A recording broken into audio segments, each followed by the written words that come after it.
हम आपको विश्वास देते हैं और यहाँ पर रिकॉर्डिंग हो रही है, आप मेरी बात रिकॉर्ड कर लेना। जितनी बार भी सिचौरा आना पड़ेगा, क्योंकि दिल्ली के अंदर बड़े बड़े ऑडिटोरियम में वो अपनी कविता पढ़कर संतुष्टि नहीं मिलती जो सिचौरा गांव में पढ़ने से मिलती है। स्वागत है। बहुत बहुत धन्यवाद।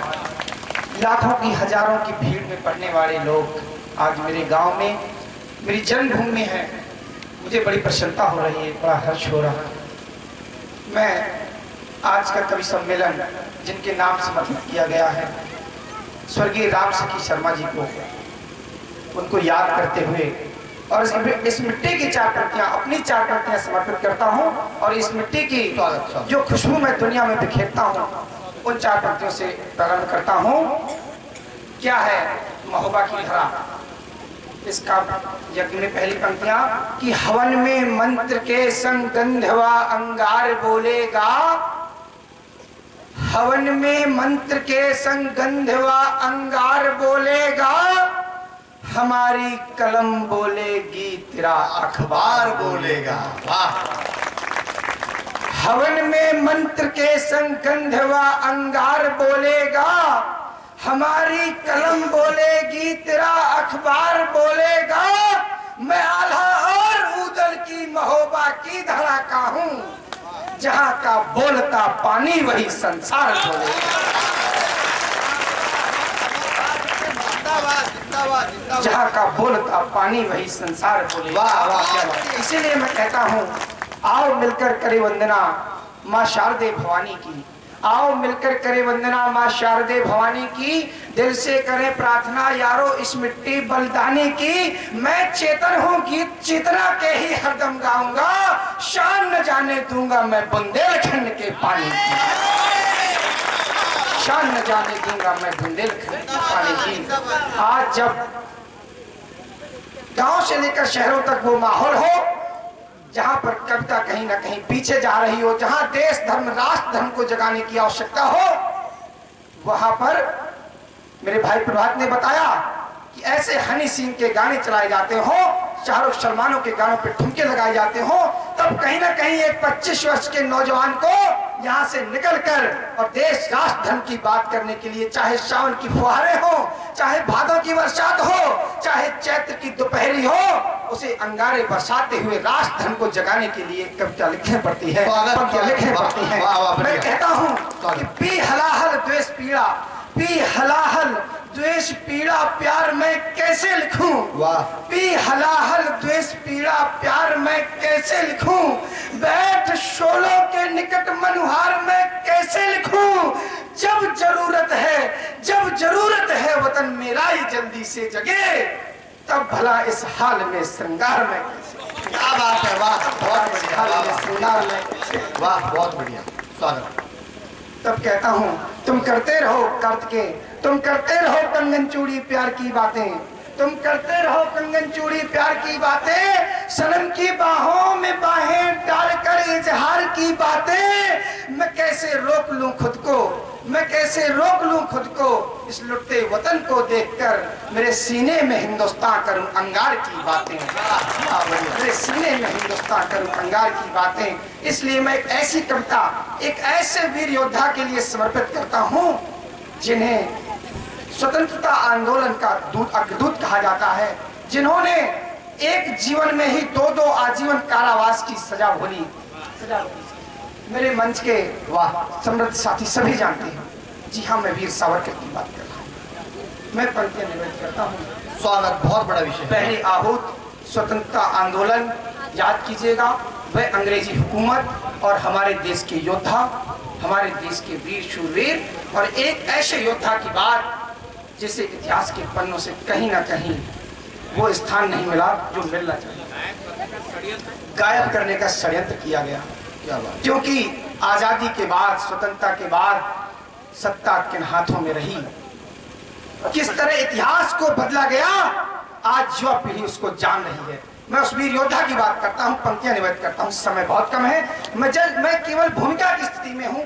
अभी हमें दादा रविंद्र शुक्ल जी को सुनना है, बड़े भाई अमित शर्मा जी को सुनना है। मैं इनकी भूमिका के रूप में एक दो छोटी छोटी कविताएं निवेदित करता हूँ कि जूझ रहा था जब भारत अंग्रेजी अत्याचारों से, जूझ रहा था जब भारत अंग्रेजी अत्याचारों से, शांति वार्ता नहीं काम चलते थे जब हथियारों से, पौरुष और वीरता का जब परिचय रण में होता था, तेज भरा है किसमें कितना निर्णय क्षण में होता था, वीर बाकुरे लड़ते थे पिस्टल गोली बंदूकों से, नहीं काम चलता था किंचित वहां शांति के दूतों से, तब सीख अहिंसा की देना, तब सीख अहिंसा की देना, जन क्रांति रोकना होता था और पीठ में अपनों के ही छुरा भोंकना होता था। हाँ, क्या बात है, बहुत बढ़िया, वाह।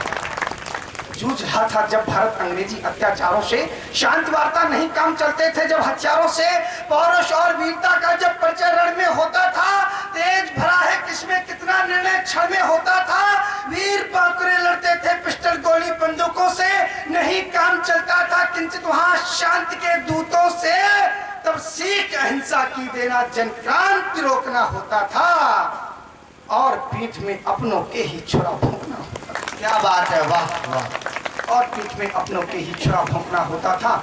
मात्र वीरता का परिचय दुश्मन को धूल चटाना था, ना कि चरखा सूत और अचकन गुलाब लगाना था। इसी बात पर सावरकर जी थे गांधी से भिन्न रहे, क्रांति जगाने वालों से ही गांधी हरदम खिन्न रहे। स्वतंत्रता की वेदी पर जब अपने शीश चढ़ाने थे, गोरों के सिर काट लहू से चंडी को नहलाने थे, वीर बाकुरे लड़ते थे पिस्टल गोली बंदूकों से, नहीं काम चलता था किंचित वहां शांति के दूतों से, तब सीख अहिंसा की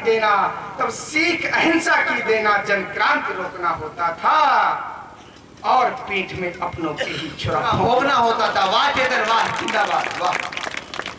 इसी बात पर सावरकर जी थे गांधी से बन रहे, क्रांति जगाने वालों से ही गांधी हरदम खिन्न रहे। स्वतंत्रता की वेदी पर जब अपने शीश चढ़ाना था, मातृभूमि का सिमरन कर रण में जब बिगुल बजाना था, शूरवीर लड़ते थे पिस्टल गोली बंदूकों से, नहीं काम चलता था किंचित वहां शांति के दूतों से, तब वहीं ना भूतो ना भविष्यति, ऐसा हुआ एक इतिहास। एक अकेले जीवन में आजम दो कारावास, एक अकेले जीवन में आजम दो कारावास, किंतु विचारों को जग में बांधा किसने जंजीरों से, तीव्र सूर्य की किरणों को किसने बेधा है तीरों से, ज्वालामुखी भला कब डरते गोली और बारूदों से, मन की इच्छा कहाँ बंधी है जेलों की दीवारों से, वेग पवन का कौन रोक सकता है अपनी ताकत से, पाएंगे हम आजादी गोली बंदूक बगावत से, महापुरुष बोलो कब विचलित होते हैं बाधाओं से, क्रांति पुरोधा हाथ मिलाते हैं विपरीत हवाओं। क्या बात है, बहुत बढ़िया, वाह। क्रांति पुरोधा हाथ मिलाते हैं विपरीत हवाओं से, बहुत अच्छी बोली। क्रांति पुरोधा हाथ मिलाते हैं विपरीत हवाओं से। इसी बात को सोच सावरकर धीरज धरते थे, अंडमान की जेलों में जी तोड़ की मेहनत करते थे, भूखे पेट बिना पानी जब कोल्हू में वो चलते थे, दोनों आंखों से उनके भीषण अंगार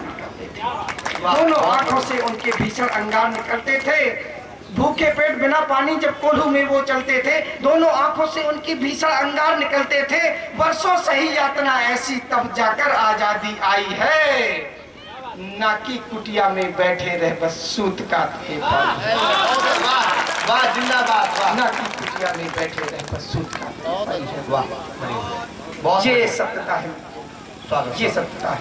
वाह।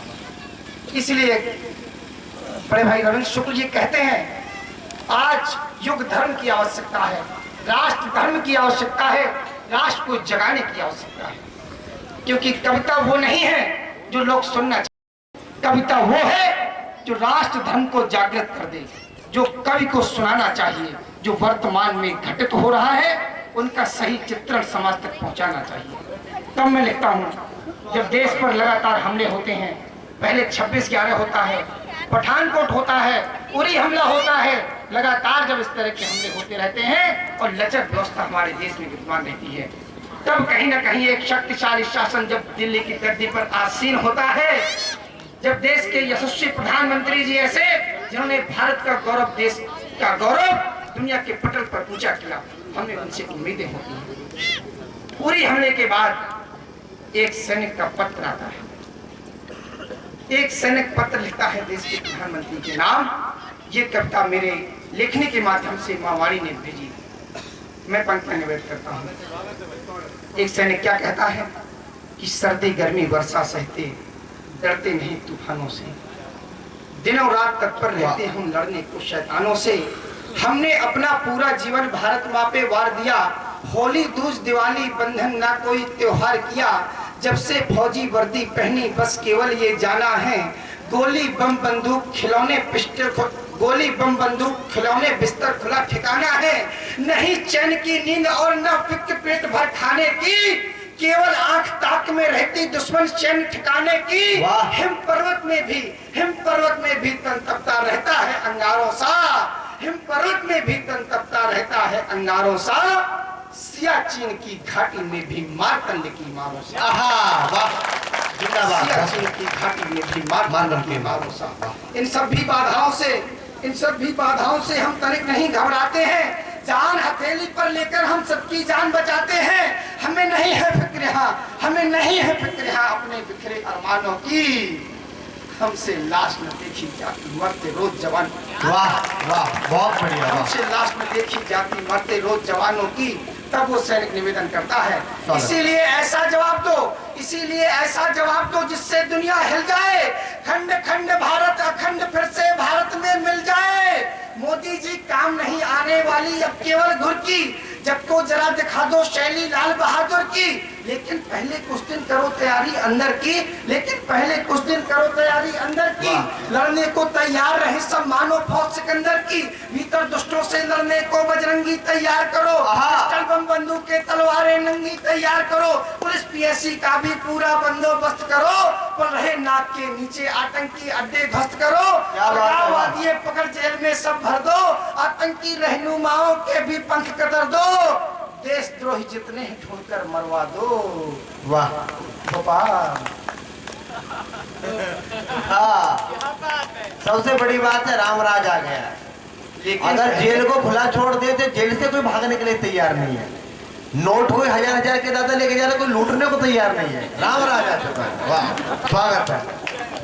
लेकिन पहले कुछ दिन करो तैयारी अंदर की, लड़ने को तैयार रहे सब मानो फौज सिकंदर की। भीतर दुष्टों से लड़ने को बजरंगी तैयार करो, पिस्टल बम बंदूक की तलवारें नंगी तैयार करो। पुलिस पीएससी का भी पूरा बंदोबस्त करो, वाहे नाक के नीचे आतंकी अड्डे ध्वस्त करो। अलगाववादी पकड़ जेल में सब भर दो, आतंकी रहनुमाओं के भी पंख कतर दो। देशद्रोही जितने हैं ढूंढकर मरवा दो, पीओके के पास बारूद तुम भरवा दो। फिर मात भवानी और चंडी का आह्वान करो, बिगुल बजाकर रण में लड़ने को प्रस्थान करो। क्या बात है, वाह वाह वाह, जिंदाबाद। वाह, बिगुल लड़ने को प्रस्थान करो। वाह, दे दो खुली छूट सब सेना के जाबाजों को। नील गगन में आप छोड़ दो देसी बाजों को। सपना होने दो पूर्ण स्वच्छ तुम भारत का, सपना होने दो पूर्ण तुम स्वच्छ भारत का। दुनिया देखेगा कौशल कुशल महारत का, दुश्मन की छाती तक हमको चढ़ जाने दो। पिंडी लाहौर कराची तक ही बढ़ जाने दो। खींचकर जीभ काट लेंगे बड़बोलों की, पाकिस्तान हिजड़ों का बंदोबस्त हम कर देंगे, आतंकवाद का किला ध्वस्त हम कर देंगे। दे दो आदेश बस तेवर प्रचंड करने को, भुजाएं फड़क रही भारत अखंड करने को। भाई वाह,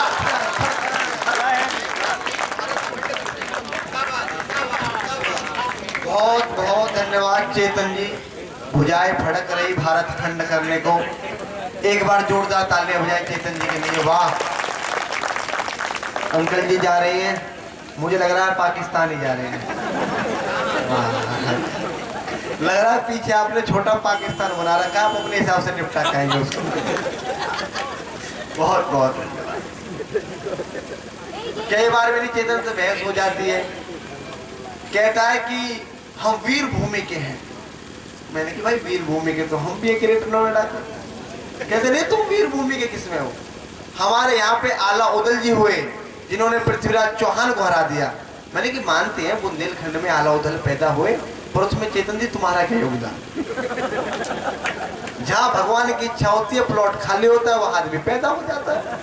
अब एक बात बताओ, मैं ग्रेटर नोएडा का हूँ, मेरे यहाँ पे मायावती पैदा हुई तो मैंने आवेदन किया था, पैदा हो गए।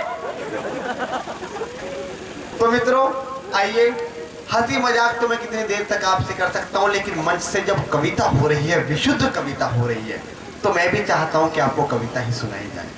कविता के लिए मैं जिस शख्सियत को बुलाना चाहता हूँ, उनके लिए अगर मैं कुछ कहूँ तो मुझे आदरणीय दादा रविंद्र शुक्ल जी की पंक्तियाँ जहन में आती हैं। दादा की पंक्तियाँ पूरे देश में वायरल हुई। मैंने दादा के मुंह से जब सुनी तब मुझे पता लगा दादा की पंक्तियाँ हैं। अपनी बड़ी बहन श्रीमती दिव्या ज्योति के लिए बस मैं यही कहना चाहता हूँ, बहुत बड़ा नाम है वो, कि कोई चलता पद चिन्हों पर कोई पद चिन्ह बनाता है। दादा आपकी पंक्तियाँ उधार लेता हूँ, दीदी के लिए पढ़ता हूँ कि कोई चलता पद चिन्हों पर कोई पद चिन्ह बनाता है, पद चिन्ह बनाना वाला ही दुनिया में पूजा जाता है। जो पद चिन्ह बना रही हैं दिव्या दी, बेटियों के लिए काम करती हैं। एक हमारा मिशन चल रहा है, उसमें हमने ये शपथ ली है कि हम उत्तर प्रदेश और पूरे देश की जेलों में 101 कवि सम्मेलन इसलिए करेंगे ताकि जो लोग किसी कारणवश अपराधिक कर बैठते हैं, उनकी मानसिकता को बदलने के लिए हम जेलों में कार्यक्रम कर रहे हैं। दीदी कम से कम 120 बच्चों को फ्री शिक्षा देती है, उन बच्चों को शिक्षा देती हैं जो बच्चे पढ़ नहीं पाते, जो किताब नहीं खरीद पाते। इस तरह का काम दीदी कर रही है। जोरदार तालियां हो जाएं। दिव्या दीदी आए, दिव्या दीदी।